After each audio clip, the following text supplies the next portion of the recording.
दोस्तों, अगर आप सीटेट दिसंबर 2024 का एग्जाम देने जा रहे हो तो आप सभी के लिए इंपॉर्टेंट अपडेट है। अगर आप नहीं भी देने वाले हैं, अगर आपने इससे पहले क्वालिफाई कर लिया है, तब भी आपके लिए बहुत ही अच्छी खबर है, गुड न्यूज़ है। और अगर आप नहीं भी किए हैं तो जो आपने सीटेट दिसंबर 2024 के फॉर्म को अप्लाई किया है, आप सभी को मौका मिलेगा। तो आप सभी वीडियो के लास्ट तक बने रहिएगा। नए हो दोस्तों, विस्डम मास्टर चैनल को सब्सक्राइब कर लीजिएगा, बेल आइकन को प्रेस कर लीजिएगा, ताकि सीटेट से रिलेटेड या किसी भी शिक्षक भर्ती से रिलेटेड और ऑथेंटिक अपडेट आप तक टाइम पर पहुंचती रहे।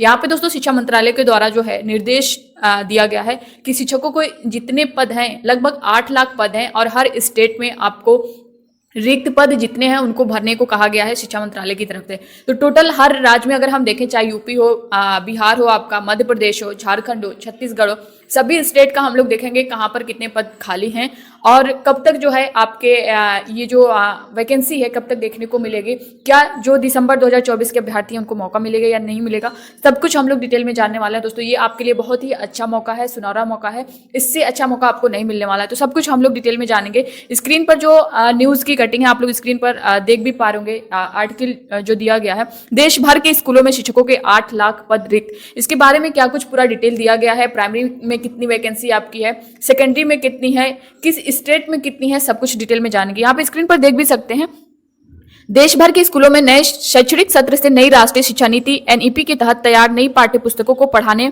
की तैयारी के बीच शिक्षा मंत्रालय ने राज्यों से शिक्षकों के खाली पदों को जल्द भरने के लिए कहा है। आप देख सकते हैं यहाँ पे जल्द भरने के लिए कहा गया है। मंत्रालय ने राज्यों से यह आग्रह उस समय किया है जब देश में पहले के मुकाबले स्कूलों में शिक्षकों की संख्या में सुधार हुआ है, लेकिन अभी भी 8 लाख से अधिक पद खाली हैं। इनमें सबसे अधिक पद अगर आप देखेंगे तो प्राइमरी स्तर पर पढ़ाने वाले शिक्षकों के हैं। यानी अगर सबसे अधिक पद देखा जाए तो दोस्तों ये आपके प्राइमरी में है और उसके बाद देख सकते हैं जिनकी संख्या करीब 7 लाख है। शिक्षा मंत्रालय वैसे भी स्कूलों में शिक्षकों के खाली पदों को भरने के लिए विगत कई वर्षों से राज्यों पर लगातार दबाव बनाए हुए है। इसका असर यह रहा है कि कई राज्यों में पहले से स्थिति में सुधार हुआ है, लेकिन अभी भी बिहार, उत्तर प्रदेश, मध्य प्रदेश, झारखंड, गुजरात, बंगाल, छत्तीसगढ़ जैसे राज्य ऐसे हैं जहां शिक्षकों की बड़ी संख्या में पद रिक्त हैं। मंत्रालय ने राज्यों को शिक्षकों के खाली पदों को भरने के लिए लिखी चिट्ठी में राज्यों से प्रत्येक स्कूल में छात्र शिक्षक अनुपात को भी ठीक रखने के निर्देश दिए हैं। इस संबंध में शिक्षा मंत्रालय का कहना है कि इससे स्कूलों में शिक्षा का स्तर बेहतर हो सकेगा, साथ ही राज्य के प्रदर्शन में भी सुधार दिखेगा। साथ ही दोस्तों यहाँ पे देख सकते हैं जो पूरा डेटा दिया गया इसका, शिक्षा मंत्रालय ने राज्यों को इन्हें जल्द भरने के दिए निर्देश। ये आप देख सकते हैं यहाँ पे किस राज्य में कितने पद खाली हैं इसके बारे में भी जानेंगे। साथ ही स्कूलों में शिक्षकों को स्थिति में सुधार, यहाँ पे प्राइमरी स्तर पर जो वर्ष दिया गया है, टोटल खाली पद जो है 2021-22 में अगर आप देखेंगे तो 10.37 लाख जो है खाली पद हुए हैं। वहीं 2022 और 23 में देखेंगे तो 8.92 लाख, 2023-24 में देखेंगे तो 7.22 लाख। ये आपके प्राइमरी स्तर का है जो ये डेटा मैंने बताया है। सेकेंडरी स्तर पर आप देख सकते हैं 2021-22 में 1.29 लाख पद जो है खाली हैं। यहाँ पे 2022-23 में देखेंगे तो 1.32 लाख, 2023-24 में देखेंगे तो 1.24 लाख पद जो है यहाँ पे रिक्त हैं। यहाँ पे जो पूरा दिया गया है राज्य का, इसको भी देख सकते हैं। प्राइमरी स्तर पर अगर राज्य में देखें, बिहार में अगर आप देखेंगे तो जो टोटल खाली पद हैं प्राइमरी स्तर पर वो है 1.92। उत्तर प्रदेश में अगर देखेंगे तो दोस्तों यहाँ पे देख सकते हैं 1.42 लाख, मध्य प्रदेश में देखेंगे तो 52,000 है, झारखंड में देखेंगे तो 75,000 है, छत्तीसगढ़ में देखेंगे तो 38,000 है। सेकेंडरी स्तर पर अगर देखेंगे तो दोस्तों बिहार में 32,000 है, ये आपका सेकेंडरी स्तर का है। उत्तर प्रदेश में देखेंगे तो 7,000 है, मध्य प्रदेश में देखेंगे तो 15,000 है, वहीं झारखंड में देखेंगे तो 5,000 है। तो ये आप देख सकते हैं स्टेट वाइज जो आपके टोटल पद हैं जो खाली हैं, ये आपका जो शिक्षा मंत्रालय के द्वारा जो है निर्देश दिया गया है इसे भरने के लिए। तो अगर आप किसी भी स्टेट में अप्लाई कर रहे हैं, अपने स्टेट में कर रहे हैं, तो आपका तो टेट क्वालिफाई होना चाहिए। जैसे मान लीजिए आप यूपी से हैं, अगर यूपी में कोई वैकेंसी आ रही है तो आप यूपी टेट के बेस पर जो है अप्लाई कर सकते हैं। मगर आप यूपी में अगर टेट भी देखेंगे तो यहाँ पे भी जो टेट हुआ है वो 2021 में हुआ है, उसके बाद से यूपी टेट नहीं कराया गया है। अगर आप सी टेट देखेंगे तो ये आपको हर साल देखने को मिल रहा है, इधर 1 साल से 2 साल से आपको एक साल में 2 बार देखने को मिल रहा है। हर 6 महीने पर आपका सी टेट का एग्जाम हो रहा है। तो अगर आप टेट के चक्कर में पढ़ेंगे तो 3-4 साल तो आप टेट के चक्कर में ही पड़े रह जाएंगे। आप जो एक एलिजिबिलिटी टेस्ट है वो भी नहीं क्वालिफाई कर पाएंगे। बट अगर आप सी टेट देंगे तो हर 6 महीने में आपको एक बार मौका मिलता है। एक बार आपने अटेम्प्ट किया, नहीं हो पाया, नहीं क्वालिफाई कर पाया, तो 6 महीने बाद आप फिर से कर सकते हैं। तो ये आपके लिए बेहतर मौका है जो आपका सीटेट दिसंबर है, क्योंकि सीटेट जुलाई वाले में बहुत सारे ऐसे अभ्यर्थी हैं जो पूरा डेटा आया हुआ था, आपने देखा होगा कि लगभग अगर देखा जाए तो 24 लाख अभ्यर्थियों में से लगभग आपने देखा होगा दोस्तों 3-4 लाख लगभग 3-4 लाख अभ्यर्थी क्वालिफाई कर पाए थे।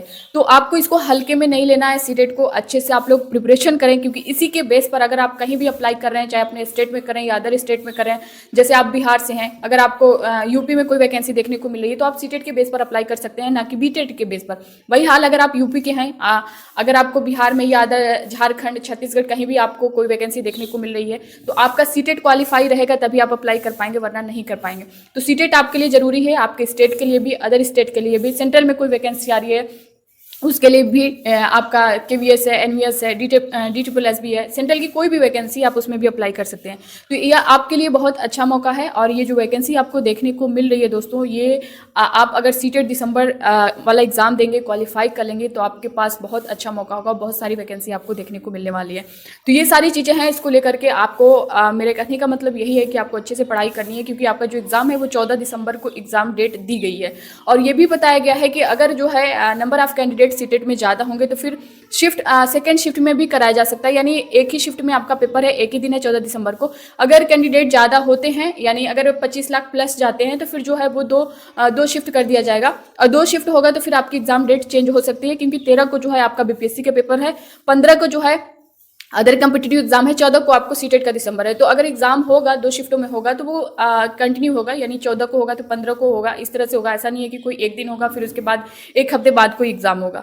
तो अगर कई शिफ्टों में अगर देखने को मिल सकता है, यानी 2 शिफ्टों में अगर देखने को मिलेगा तो डेट चेंज होगी। अगर 2 शिफ्टों में नहीं होगा तो आपका एग्जाम 14 दिसंबर को ही होना है। तो आप लोग 14 दिसंबर को ही मान करके चलिए, इसमें कोई डाउट नहीं है। इसको लेकर के आप तैयारी करें और प्रीवियस ईयर क्वेश्चन को पढ़ते रहिए। यहाँ से जो भी दोस्तों हो सकेगा मैं आप सभी के लिए जो हेल्प है वो करती रहूँगी। बाकी जैसा कि जिस तरह से आपको सिलेबस जिस तरह से जितना भारी आपने देखा भी होगा, तो पूरा सिलेबस उसको रटना, पूरा सिलेबस चट कर जाना, इसमें आपकी जो है अच्छाई नहीं है। आपको स्मार्ट स्टडी करना है, किस टॉपिक से, कहाँ से, किस सब्जेक्ट से कितने क्वेश्चन आते हैं, किस टॉपिक से आते हैं, कहाँ से बार बार सीटेट क्वेश्चन उठा रहा है। जैसे अगर आप सीडीपी में देखेंगे तो जिन प्याजे से क्वेश्चन आपको 1-2 क्वेश्चन मिल जाता है, वहीं से सिर्फ उसी टॉपिक से आपका कोहल वर्ग से मिल जाता है, और वाइगोस्की से 1-2 क्वेश्चन मिल जाता है। तो कुछ ऐसे हैं, हार्वर्ड गार्डनर से मिल जाएगा। तो कुछ ऐसे टॉपिक हैं जहाँ से हर साल पूछे जाते हैं। तो अगर हम इन्हीं 3-4 को अगर देखें, इन्हीं 3-4 टॉपिक पे, तो आपके लगभग 2-2 क्वेश्चन मिला करके 8 से 10 क्वेश्चन सिर्फ 4-5 टॉपिक से मिल जाते हैं। तो 30 में से अगर आपके 10 क्वेश्चन किसी 3-4 टॉपिक से पढ़ने से मिल जाते हैं तो आपको उसको पढ़ना है कि अदर किसी टॉपिक को पढ़ना है। तो ये आपको समझना है। और बाकी जो चीज़ें मैं आप सभी को गाइड करती रहूँगी, कहाँ से किस तरह से क्वेश्चन पूछे जाएंगे, किस तरह से पूछे जाते रहे हैं। ईवीएस को लेकर के जो 15 नंबर के आपके कंटेंट के क्वेश्चन आते हैं, फैक्ट वाले क्वेश्चन आते हैं, वो कहाँ से पूछे जाते हैं, आपको किस तरह से तैयार करना है कि ये आप जो है 30 में से 30 नहीं तो कम से कम 28 तक तो ला पाएँ। तो सीटेट में बहुत ज़्यादा ये नहीं करना है कि हाँ हम लास्ट टाइम में 10 दिन 20 दिन के बहुत सारे अभ्यर्थी हैं जो इसे हल्के में लेते हैं कि हम जो है क्वालिफाई कर लेंगे। बट दोस्तों अगर आप देखेंगे, पूरा डेटा उठाकर देखेंगे, 2011 से सीटेट का एग्जाम हो रहा है।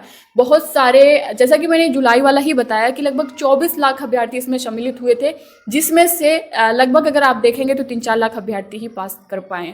तो आप इतने से समझ सकते हैं कि क्यों इतने लाख अभ्यर्थी जो है फेल हुए हैं। तो आपको अच्छे से पढ़ना है, जो कुछ भी पढ़ना है प्रीवियस ईयर क्वेश्चन को सॉल्व करते रहिए। बाकी जो चीज़ें हैं मैं यहाँ पे आप सभी को अपडेट करती रहूँगी, सीटेट से रिलेटेड या किसी भी शिक्षक भर्ती से रिलेटेड कोई भी अपडेट होगी यहाँ से आप सभी को मिलती रहेगी। तो मिलते हैं आप नेक्स्ट अपडेट के साथ, तब तक के लिए bye bye, take care, thank you.